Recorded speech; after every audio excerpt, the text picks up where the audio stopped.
this vaunted Steelers defense that everybody's been talking about since before the season even started, and how it was supposed to be one of the best that we're ever going to see. I really don't see that happening, as they have some serious issues on the back end, as they gave up 262 yards to Daniel Jones, even though they knew he was going to pass, because they only gave up 29 total yards rushing to Saquon Barkley, the arguably best back in the league when it comes to overall. So even though they knew that Daniel Jones was going to be passing, and passing to a bunch of receivers that nobody knows, I can name you one off the top of my head, that's Darius Slayton.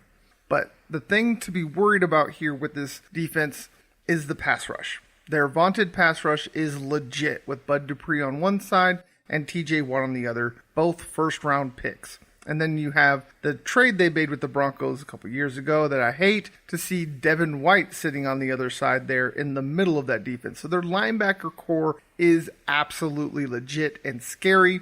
And it gives me pause to worry about what might happen to Drew Lock with the fact that Garrett Bowles is injured now and he was already compromised from the get-go. But the promising thing is that just faced two top-tier pass rushers in Vic Beasley Jr. and Jadeveon Clowney with the Tennessee Titans, and didn't give up a single sack. So the only thing that gave me pause and made me fear this defense was the pass rush, that our offensive line, as weak as it has been, just showed that with Drew Lock behind them, they can protect him and keep him absolutely clean. With that being said, and all the things we've said about the Broncos and just those little tiny things that they need to fix, I believe those things will be fixed and they will be showing out in Pittsburgh. And I will let Tomlin again break down this Broncos defense and why the Steelers should be just as afraid of this defense as the Broncos should be afraid of the Steelers defense. Soundbite credit goes to PittsburghSteelers.com. Bradley Chubb is a quality outside linebacker that plays opposite of Vaughn, who missed some time last year himself due to injury. He's a really talented guy. He's a really tough guy to deal with, really big and really athletic for the position. He has some measurables that we compared very similarly to Bud Dupree when Bud came out, and he shows a similar skill set in terms of his ability to play the run and rush the passer. Familiarizing ourselves with this safety tandem, really impressive. Both guys are capable of playing in the post. Both guys are capable of spinning down into the box and making plays for their defense. They're very multiple. They're capable of giving you 3-man rush, 4-man rush, or 5 or more. They have a myriad of zone and man principles on the back end that make it difficult for quarterbacks to operate. And so we got to be sharp there. And as Mike Tomlin shows you yet again why he's such a great coach and does a beautiful breakdown of the Broncos defense that I have nothing to add to, I will go ahead and take this time to go ahead and swap over and start talking about these rookies and the great performances and not so great but promising things that I have seen from them. And the first one I want to talk about is Jerry Jeudy. I know everybody wants to talk about the drops. They were big, but you can't really put all of that on the kid. And I just want you to listen to Drew Lock talk about those drops. Soundbite credit goes to DenverBroncos.com. Yeah, see, the thing is that's not a Jerry Jeudy thing to happen. You know, and he'll say the same thing. Those were unacceptable to him. And, you know, to me, it's nothing that we should really, you know, take our time on, you know, more than we already have addressed it. We talked about it. He apologized. He was upset. He was hurt. But that'd be like, you know, missing layups in basketball. Yeah, okay, I missed a couple. And, you know, it's just not going to happen again. You don't go address the guy about missing layups. You know, it's not a thing you do. And that's not a thing that we would overly address with Jerry. Yeah, you made some drops, but let's go out here next week. Let's keep getting better. And that's just not Jerry Jeudy. That's not a Jerry Jeudy thing to do. That's my quarterback. I'm just kidding. All joking aside, that was beautiful. That is exactly how you want your quarterback to handle these situations, and it is going to prove invaluable in the development of Jerry Jeudy and Drew Lock's chemistry. This shows that regardless of what happened Monday, Drew Lock still believes in his wide receiver, and that is essential. And just so you don't think these are just homer takes, just Drew Lock and me talking about how this isn't what Jerry Jeudy is going to be, Take a listen to James Jones as he talks about Jerry Jeudy with Terrell Davis on NFL Total Access. Soundbite credit goes to NFL.com.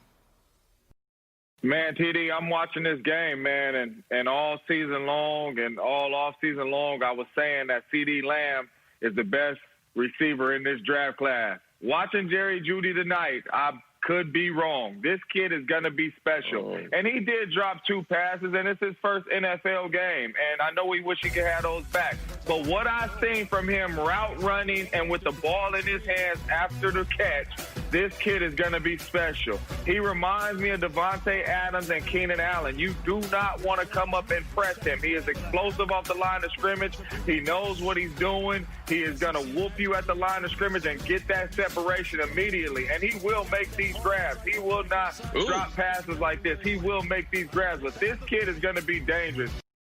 Ooh, James Jones, keep talking that talk, as I will too, right after this break. Stick around as we talk more rookies and get into them picks.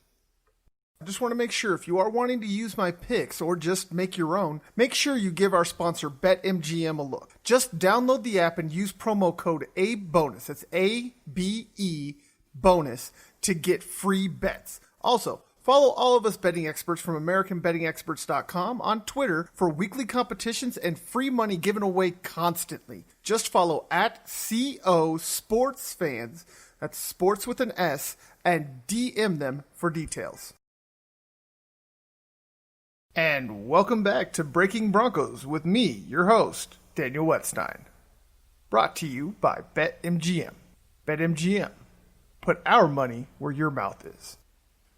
And thank you all again for sticking here with me as I pay the bills. As I mentioned before the break, we're going to keep talking rookies, but this time we're going to swap to the other side of the ball and start talking about Michael Ojemudia and Isang Basie.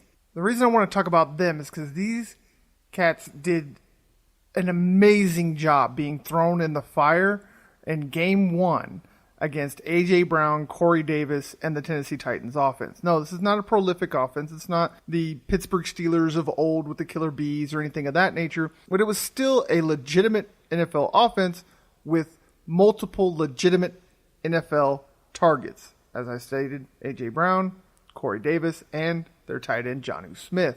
Not to mention who was sitting in their backfield, King Henry.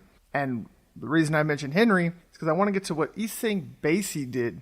This man is only 5'10", 190 pounds. Derrick Henry is 6'3", 230 plus.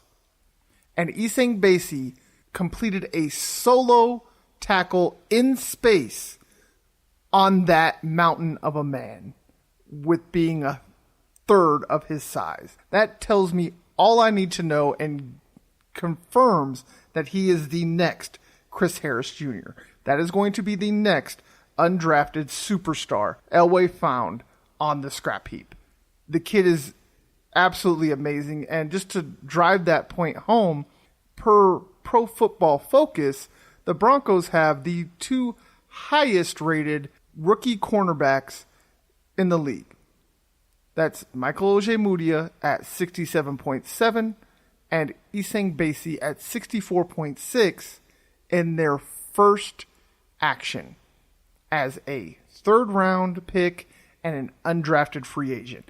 I don't think that any of us can ever question whether or not Vic Fangio knows how to find cornerbacks to fit his system. Every single one has turned out to be golden since all the way back to last year. And just to drive the point home even more about how well they played, go ahead and listen to Vic Fangio here in his latest press conference. Soundbite credit goes to DenverBroncos.com. And the secondary, I thought, adjusted as good as they could. You know, once we lost AJ, that put Basie in the game on a full-time basis in our nickel stuff. Callahan had to go back out the corner and play the other side, which had been new for him. So I thought overall they handled it well. You know, for a rookie to come in and play that much, you know, especially when he missed a good week or 10 days of camp, you know, I think he probably played pretty good. And we're happy to have him, and we like his future. Now, I know that none of that sounded like effusive praise by Coach, But you have to remember, this is Don Fangio we're talking about. Everything you just heard is the equivalent of Tom Cruise bouncing on Oprah's couch talking about how much he loves his wife. That is as close to Vic Fangio fangirling as you will ever hear. So to hear that from him gives me great pleasure because it makes me just double down on my beliefs that I just stated about Basie and Ojay Mudia. I gotta say that I'm sorry, brother. When you were drafted in the 3rd round, I lambasted Elway for making that pick. I really did not see you as a 3rd rounder. I thought you were more of a 5th or 6th rounder. But buddy, the way you played on Monday was absolutely more than worthy of that 3rd round pick. Honestly, the way you played, I'm surprised you didn't go before then. That interception that Ojay Mudia had that was negated by that penalty on Alexander Johnson was an absolute thing of beauty. The way he broke on the ball, the athletic move to dive, catch, and secure the catch in bounds. It was a work of art, to be honest. And I just really cannot sing the praises of these 2 kids any more than I already have. There's just no other superlatives or anything I have left to talk about these kids. So this is where I'm going to take the chance to go ahead and let you take a break from all of these numbers and alphabet soups. And so that way I can throw some more at you here as we go ahead and switch over and start talking about the best bets for this weekend for your Denver Broncos. And as always, all of our lines come from our sponsor, BetMGM. BetMGM.